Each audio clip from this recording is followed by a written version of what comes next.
रंग पंचमी पर इंदौर में निकलने वाली गेर प्रदेश में ही नहीं पूरे देश में चर्चा का विषय रहती है।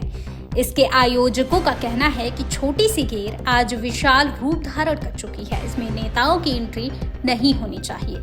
पिछले कुछ सालों से गेर में राजनीतिकरण हुआ है, जबकि ये एक परंपरा के रूप में निकाली जाती रही है। आयोजक शेखर गिरी ने बताया है कि पिछले साल मुख्यमंत्री डॉक्टर मोहन यादव भी इस गेर में शामिल हुए थे, जिससे अव्यवस्थाएं फैली थी। इस बार कैबिनेट के शामिल होने की बात कही जा रही है। यह परंपरागत तरीके से निकाली जाती है और इसमें इंदौर से ही नहीं प्रदेश के विभिन्न शहरों और कस्बों से लोग शिरकत करने आते हैं। वीआईपी आने के कारण अव्यवस्थाएं फैलने की आशंका बनी रहती है। इस साल भी रंग पंचमी पर गेर का आयोजन किया जाएगा और परंपरा को कायम रखा जाएगा। वहीं आयोजक शेखर गिरी का कहना है कि अब इस गेर का वास्तविकरण हो गया है। गेर को यूनेस्को की सूची में शामिल करने के लिए भी प्रयास किया जा रहा है। हमारा प्रयास है कि इस साल यह गेर यूनेस्को की सूची में शामिल हो जाए। वहीं अगर कैबिनेट शामिल होती है तो पुलिस का डंडा आम लोगों पर चलाया जाएगा, जिससे आम लोग अपना त्योहार एंजॉय नहीं कर पाएंगे। और क्या कुछ कहना है इस गेर को लेकर आयोजक शेखर गिरी का, इसकी जानकारी ली हमारे संवाददाता सचिन शर्मा ने।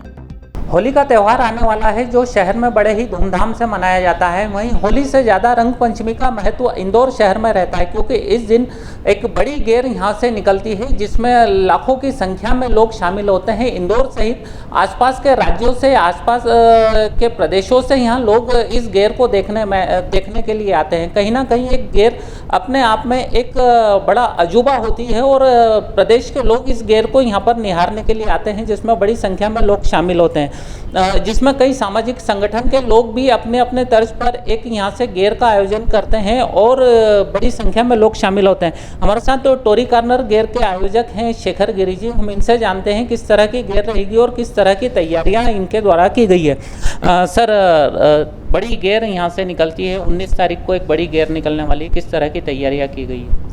सर, 1948-49-50 के दशक में ये गेर यहाँ से टोरी कॉर्नर पर से चालू हुई और पहले लोग बाल्टी में या कोठियों में रंग लेके निकलते थे और राजबाड़ा तक जाके लोगों का स्वागत करते थे।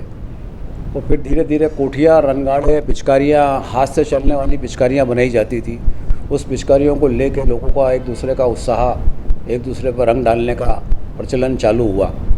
धीरे धीरे ये गेर का ऐसा स्वरूप हो गया कि गेर एक ऐसा महोत्सव हो गया कि जिसको आप जानते नहीं हो, जिस व्यक्ति को आप पहचानते नहीं हो, जो आपसे कभी मिला नहीं, आप उसको रंग लगाते हो और वो आपको रंग लगाता है। ये उत्साह जो देखने के लिए होता है, ये 3-4 घंटे का जो वातावरण बनता है शहर के अंदर, कि समझ में नहीं आता कि शहर जो टोरी कॉर्नर पर रहने वाला व्यक्ति और विजयनगर पे चौराहे पर रहने वाला व्यक्ति जो कभी मिला ही नहीं हो, लेकिन अगर वो आता है और वो एक दूसरे को रंग लगाता है तो उसका आनंद और उसकी अनुभूति वो एक देखने लायक होती है। इस परंपरा को देखते देखते हमको निरंतर, मैं 1980 से 82 से निकाल रहा हूँ। उसके पहले मेरे ताऊजी स्वर्गीय श्री बाबूलाल जी गिरी और मेरे पिताजी स्वर्गीय श्री छोटेलाल जी गिरी निकालते थे। हम उन लोगों का ये प्रयास रहता था कि गेर में एक सामंजस्य एक बना रहे, समरसता का माहौल रहे, हिंदू मुस्लिम एकता का मिसाल रहे। हमको कई लोहार पट्टी वाले लोग इसमें सहयोग करते थे। वहाँ से कोठियाँ लाते थे, रंगाड़े लाते थे, ट्रैक्टर ट्राली आती थी, उसके अंदर रंग भरते, पानी भरते और पिचकारियाँ बनाते। पिचकारियों को वो लोग सुधार के हमें देते थे, ताकि हमारी पिचकारियाँ हाथ से बनाई जाती थी, क्योंकि साइकिल में हवा भरने का पंप आता था, उस पंप में नोजल लगा के पिचकारी बनाई जाती थी और उस पिचकारी से रंग फेंका जाता था। अब तो बहुत टेक्निकल चीज़ें हो गई है, खूब मिसाइलें बनने लग गई है, डीजल पंप होने लग गए हैं, उसके कारण लोगों का रंग गुलाल उड़ाने का एक माहौल रहता है।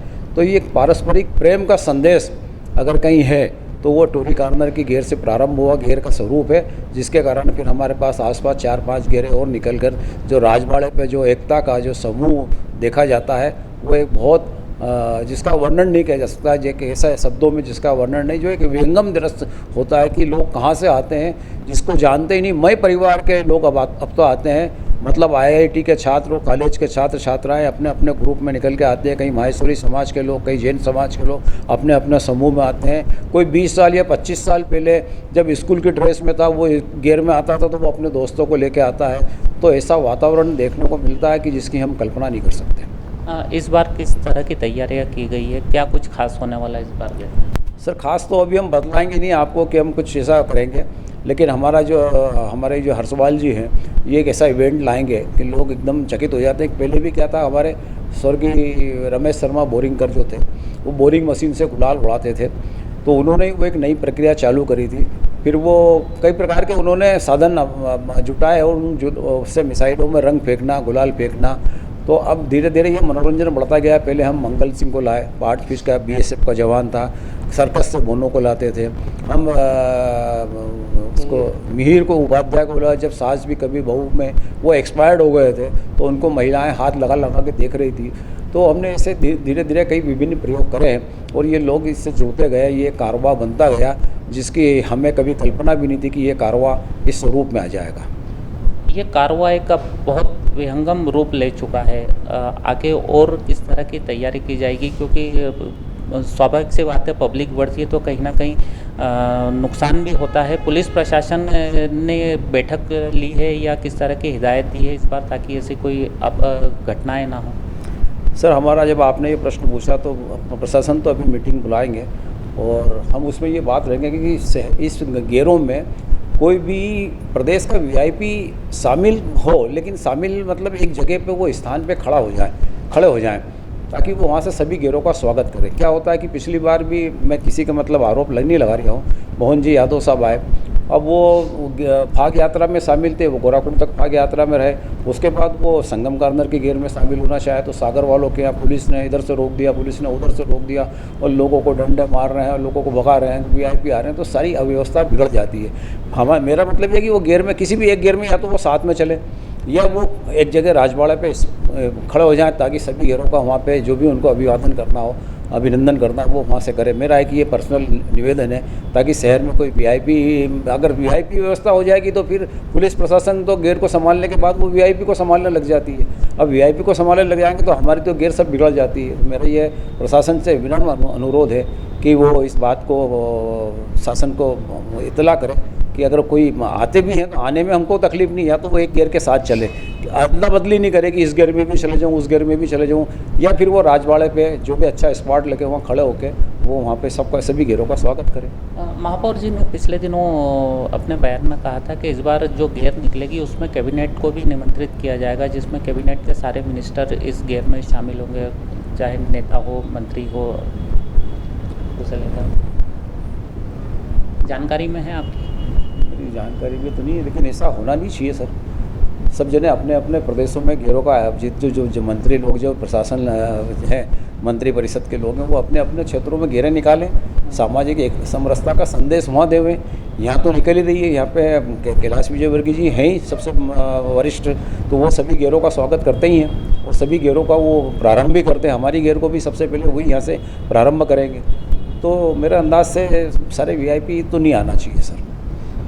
निश्चित रूप से जिस तरह से गेर एक लंबा समय हो गया है, लंबे समय से गेर निकाली जा रही है, ये यूनेस्को की सूची में शामिल होने के लिए काफ़ी दिनों से प्रयासरत हैं। इस बार क्या उम्मीद लग रही है कि जिस तरह से लोग यहाँ शामिल होंगे, क्योंकि एक अद्भुत गेर यहाँ की इंदौर शहर की रही है? सर कलेक्टर जाटो साहब जब यहाँ पे थे इंदौर में, उन्होंने ये प्रयास करा था कि ये अपनी गेर जो है इंदौर की पारंपरिक गेरें जो है यूनेस्को में शामिल हो जाए, और उन्होंने यहाँ पे स्पॉट भी सब फाइनल कर लिए थे। 250 या 200 विदेशी अतिथि उन्होंने आमंत्रित कर लिए थे, लेकिन कोरोना लग गया था, इस कारण वो गेरें उस टाइम निकली नहीं, तो वो अव्यवस्थित हो गया। फिर धीरे धीरे मनीष सिंह जी ने भी कोशिश करी, लेकिन अभी हमें आशीष सिंह जी से हमने बात करी थी इस मामले में कलेक्टर साहब से, तो उनको निवेदन भी करा था, तो उन्होंने बोला कि मेरा प्रयास में है, तो मैं शायद वो इस हफ्ते वो डिक्लेयर कर देंगे।